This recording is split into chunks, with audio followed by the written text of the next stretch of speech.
Good morning, everyone.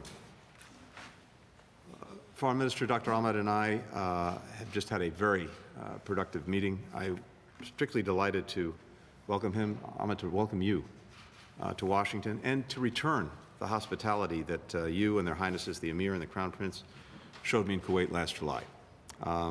We've been on the phone many times since, but there is nothing to replace person-to-person dialogue, no substitute for the kind of discussion that we were able to have today here in Washington.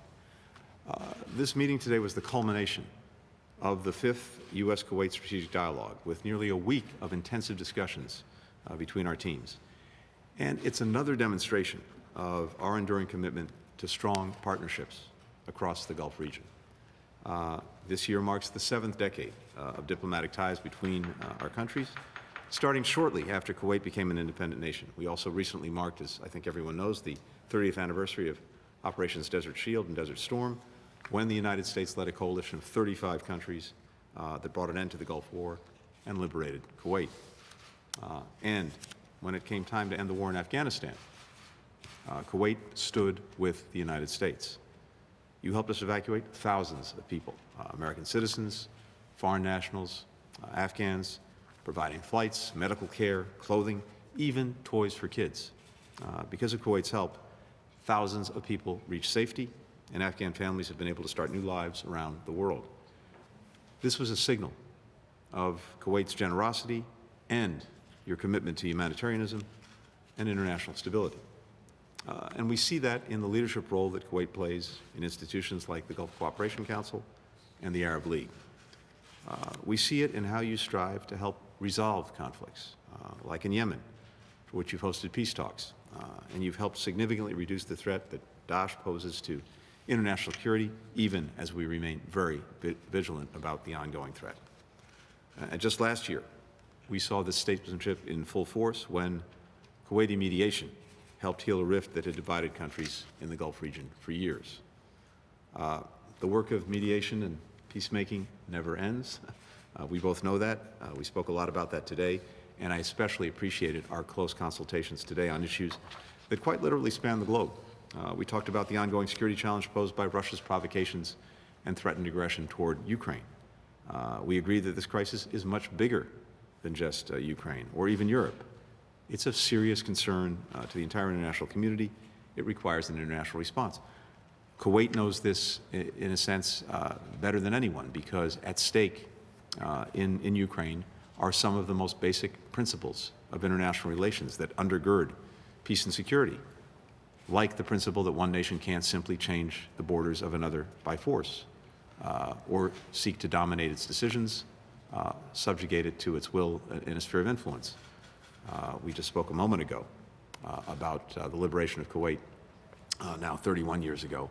So Kuwait understands these principles very, very well. We discussed Iran. The United States appreciates Kuwait's support for a mutual return to compliance with the JCPOA, the Iran nuclear agreement, because it's the most effective way to ensure that Iran cannot develop a nuclear weapon. We're very grateful for Kuwait's close coordination through venues like the GCC Iran Working Group, where we have stood together against Iran's destabilizing actions in the region. And we talked about our shared goal of advancing peace and security for Israelis and Palestinians alike. I thank the Foreign Minister for Kuwait's commitment to addressing the needs of the Palestinian people, including through financial assistance to the Palestinian Authority. The partnership we have is constantly evolving to meet new challenges, and we spoke about some of them today. Our teams have been focused on them as well over the past week. To cite one new front where we are joined together and working together, and that is the front of biological threats.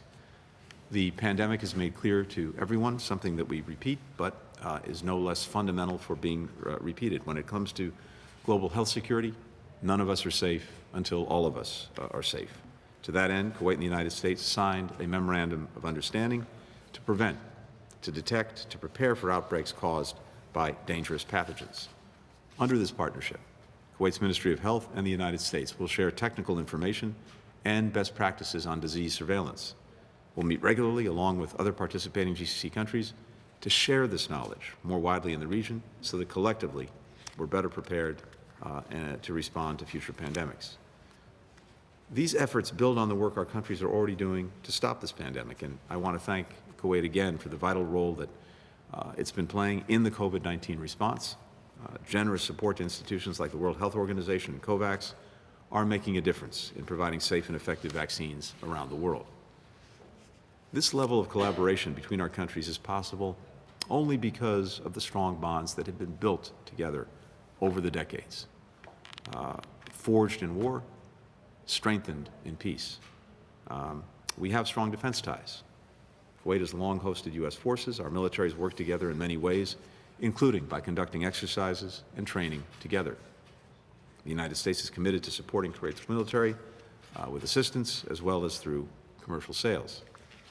We have strong economic ties. Our bilateral trade relationship now amounts to more than $4.5 billion a year, and we hope that figure will grow even more in the years ahead as we find new opportunities to work together in areas like sustainable infrastructure and renewable energy. We share a commitment to freedom of religion and belief, and our countries have worked together to advance that freedom, both bilaterally and in international institutions. And finally, the beating heart of the relationship is our people-to-people ties. Nearly 10,000 Kuwaitis choose to study in the U.S. Universities, English language institutes, every single year. Thousands of other Kuwaitis and people of Kuwaiti descent live in the United States, and tens of thousands of Americans live in Kuwait. These family, cultural, educational ties are invaluable to us, and I know to Kuwait as well. On the night that President George H.W. Bush announced the liberation of Kuwait, he said, and I quote, "Tonight, the Kuwaiti flag once again flies above the capital of a free and sovereign nation, and the American flag flies above our embassy." Those flags have continued to fly ever since, and the friendship between Kuwait and the United States has only grown stronger. I'm grateful for the good work that we've done together today, that our teams have done over the past week, and I thank you, my friend, for being here and for the commitment that we share to carry on this work in the days, weeks, and months ahead. Thank you. Thank you so much, ladies and gentlemen. Mr. Secretary, my dear friend Tony, thank you so much for hosting us, and I thank you personally for this invitation. I'm really very glad to be back in Washington. I'm also glad that we are able to see each other in person, so thank you for that. I would like not to reiterate everything that you have mentioned, but to mention other angles, as I would like first to commend all of the efforts and work, laborious work of all of our delegation for their hard work and continuous efforts in preparing, conducting this dialogue round. My visit really comes after your visit to Kuwait end of last June, only a couple of days prior to the memory of the invasion of Iraq to Kuwait. And it only showcases the strength of both our relationship, the commitment that United States have shown again and again with the security and stability of Kuwait and in the region, so I thank you for that.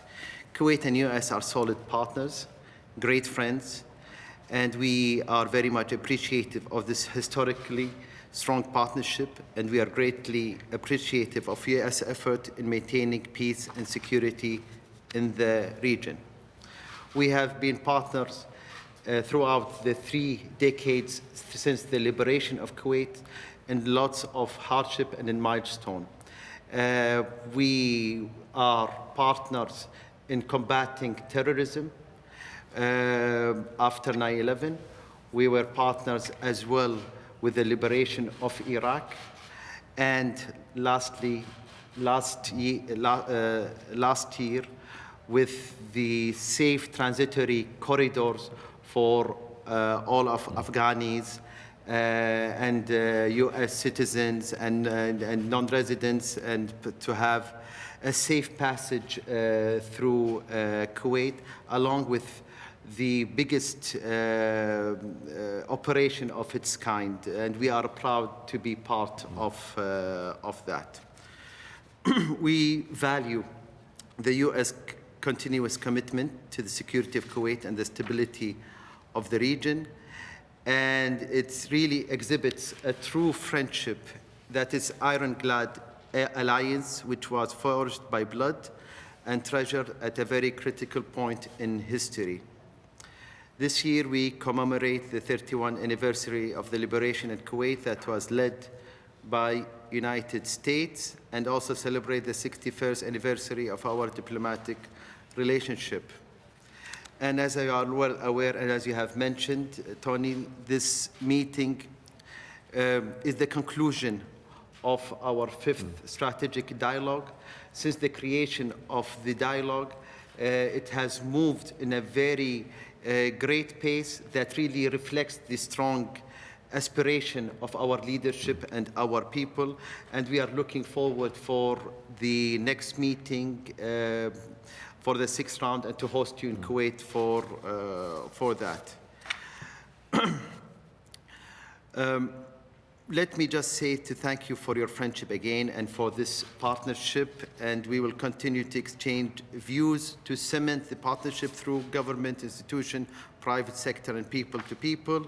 And again, I would welcome you for the 6th round of dialogue in Kuwait, and I thank you very much for your warm welcome for me and my delegation, albeit the freezing weather here. Thank you, Tony. Thank you, my friend. Sure.